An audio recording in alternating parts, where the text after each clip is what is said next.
एक दिन कन्हैया अपनी मैया से हट करवे लगे कि मैया मेरे सारे सखा जो हते का है वो गैया चरावे के लिए जामे कि मैं भी गैया चरावे के लिए जाऊंगा। और जब कन्हैया जिद करवे लगे तो मैया जाने कि मेरो लाला तो जा बात के पीछे पड़ जावे, पड़ ही जावे।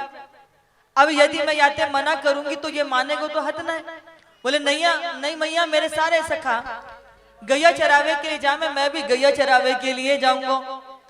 तो मैया बोली लाला अभी तो को गैया चराने की अनुमति तो नहीं मिलेगी, परंतु एक अच्छो श्रेष्ठ दिन देख के सुंदर सो मुहूर्त देख करके पूजा करवाऊंगी और फिर तू बछड़ा चरावे के लिए चले जाइए।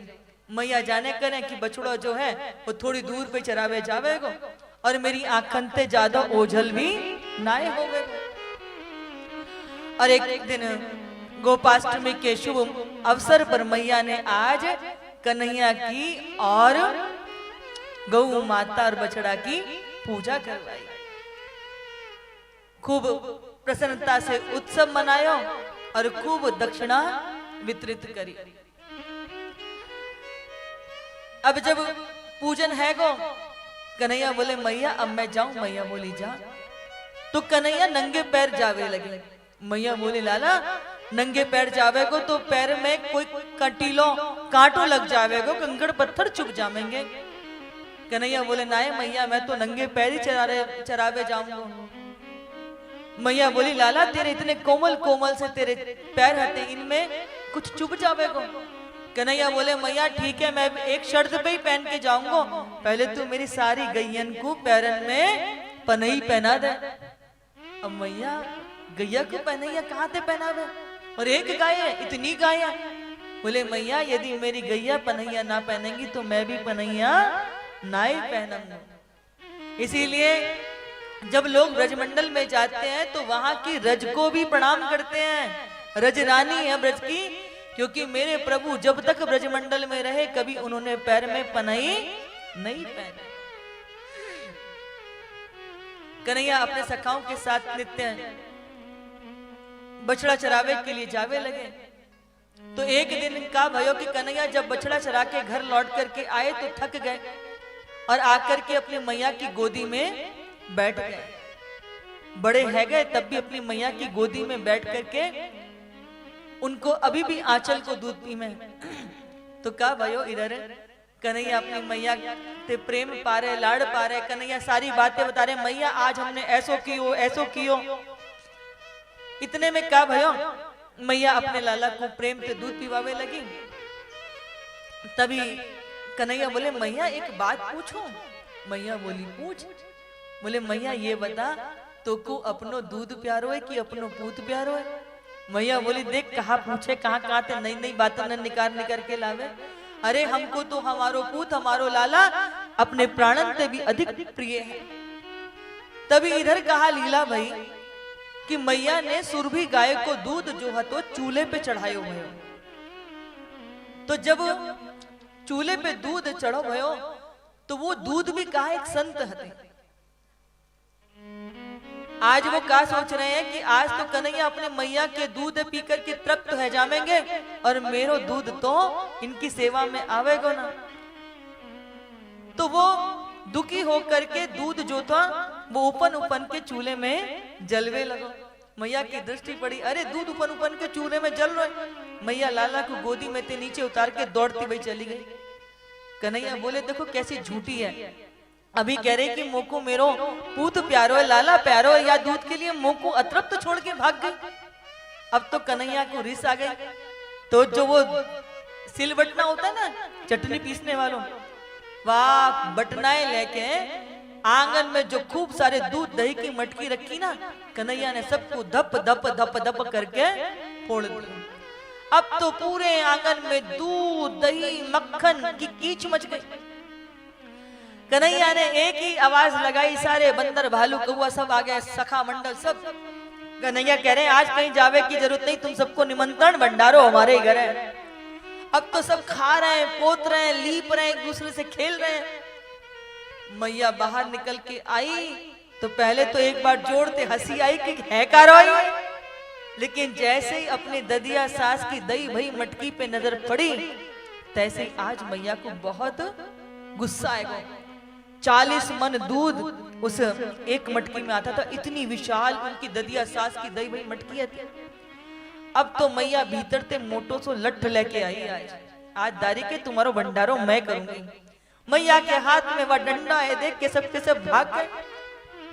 अब मैया के हाथ में मोटो सो डंडो है। कन्हैया समझ गए आज तो मैया रिस में है। अब कन्हैया आगे आगे, मैया पीछे पीछे। अब कन्हैया तो छोटे से बालक है, यशोदा मैया भारी भरकम सी और वृद्ध। मैया तो पसीने पसीने हाफू हो गई। कन्हैया कोई पकड़ में आवे मैया के? मैया बोली देख लाला पकड़ में आ जा, नहीं तो बहुत मारूंगी। कन्हैया बोले मैया जाई मारे तो पकड़ में नहीं आ रहे हो कि तुमको मारेगी? अच्छा लाला ठीक है, तू मेरे पास आ जा। बोले नहीं मैया तेरे हाथ में आज मोटो सो डंडा है। मैया बोली लाला मैं या डंडा ते तो को मारूंगी थोड़ी, या ते तो मैं तेरी पूजा करूंगी। मैया ते लाला कह रहे है कि मैया अच्छा तू हमारी पूजा करेगी? नहीं मैया बोली हाँ आज तो मैं तेरी या तो बहुत सुंदर वाली पूजा करूंगी, तू बस एक बार पास में आ जा। अब कन्हैया को लगो कि वाकई में मैया नित नित नई नई पूजा करे का पता हो या डंडा देवी हमारी पूजा करे। बोले मैया पक्की बात है ना, तू हमारी पूजा करेगी मारेगी तो ना?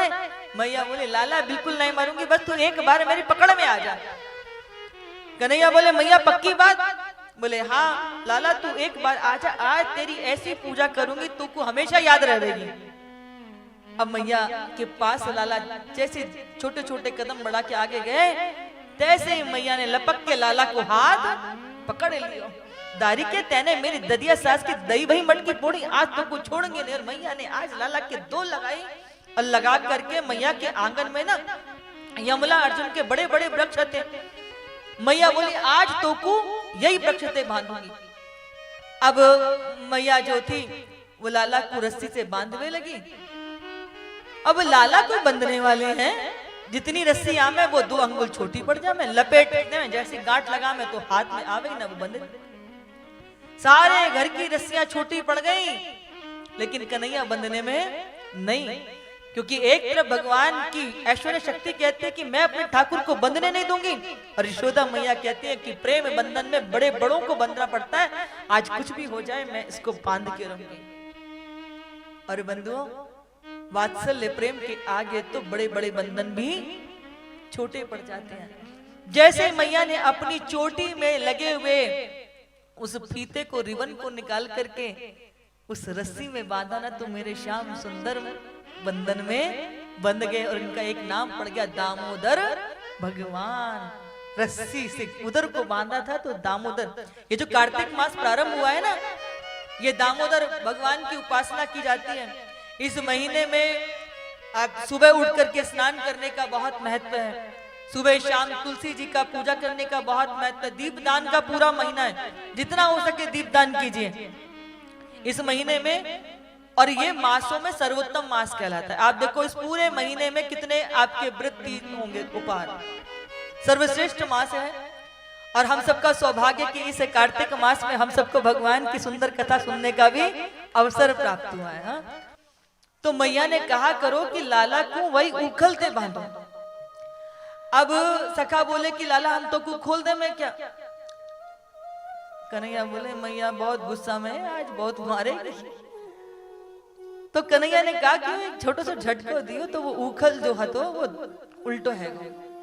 अब कन्हैया आगे आगे, उखल पीछे पीछे, सारे सखा आसपास सबने घेर लिया। अब एक नया खेल प्रारंभ है गो, हाथी घोड़ा पाल की जय कन्हैया लाल की, हाथी घोड़ा पाल की जय कन्हैया लाल की। आगे आगे कन्हैया, पीछे पीछे उखल, सारे सखा आसपास घेरे घेरे। अब कन्हैया मैया के आंगन में जो बड़े बड़े यमला अर्जुन के पेड़ लगे भाई, उनके बीच में से कन्हैया तो निकल गए, पर वो जो उखल है तो वो पीछे फंस गए। कन्हैया ने हल्का सा झटका दियो कि निकल आवे, परंतु वो उखल तो निकलो ना, वो पेड़ जो थे वो जड़ते ही उखड़ गए। और ये जो पेड़ है ना, ये धन के अध्यक्ष जो कुबेर है उनके पुत्र है, जो है नल कुबर और मणिग्रीव। तो इनको आज खेल खेल में भगवान ने उद्धार किया। ये क्या भयो कि एक दिन ये दोनों नग्न अवस्था में अप्सराओं के साथ में सरोवर में स्नान कर रहे, मदिरा का पान कर रखा था, और मदिरा जो होती है आपकी मति को नष्ट कर देती है। नारद जी निकल के गए, परंतु इन्होंने आकर उनका अभिवादन नहीं किया, वस्त्र नहीं पहने। तो नारद जी ने शाप दे दिया कि देवता होकर के असुरों जैसा कृत्य करते हो, जाओ जाकर जड़ बन जाओ। क्षमा याचना करी तो साधु स्वभाव थे, और मैंने क्या कहा, साधु कभी क्रोध भी कर दे, शाप भी दे दे, तो भी वो वरदान ही होता है। उन्होंने कहा कि तुम जड़ तो बनोगे, पर तुम्हारा उद्धार करने के लिए स्वयं द्वापर में भगवान श्री कृष्ण बनकर के प्रकट होंगे। और आप देखिए कि नारद जी का शाप भगवान के दर्शन प्राप्त करा देता है। आज नलकुबर मणिग्रीव भगवान के दर्शन करके अतृप्त हो गए हैं। इधर क्या हुआ कि यशोदा मैया निकल के आई तो कहा, देख रही कि आंगन में इतने बड़े बड़े वृक्ष गिरे पड़े, ना आंधी ना तूफान। मैया बोली, जब से मेरे लाला ने जन्म लियो है तब से कोई ना कोई आए बलाई लगी पड़ी है, अब हम यहाँ पर नहीं रहेंगे तो जाएं कहाँ। तो नंद बाबा के भाई हैं सुनंद उपनंद, तो उन्होंने कहा यहाँ से कुछ दूरी पर गोवर्धन नाम का, वृंदावन नाम का एक सुंदर सा स्थान है, हम सब वृंदावन चलेंगे। और आप देखिए कि सारे ब्रजवासी एक ही क्षण में लाला के लिए, कि जहां हमारे लाला को सुख वहीं हमारो सर्वस्व है, वही हमारे लिए स्वर्ग है। एक ही क्षण में सब लोगों ने अपना सब कुछ छोड़ने का मन बना लिया। अब कन्हैया हमारा सुरक्षित रहे, प्रसन्न रहे, तो सारे लोग कहां जाने के लिए तत्पर हो गए हैं, वृंदावन। और ये वृंदावन क्या है, वनम वृंदावनम नामा पशव्यम नवकाननम गोप गोपी गवाम सेव्यम पुण्य तृण वीरुधम। वृंदा क्या है, वृंदा माने होती है तुलसी। तुलसी कहा जहां वन है वह वृंदावन।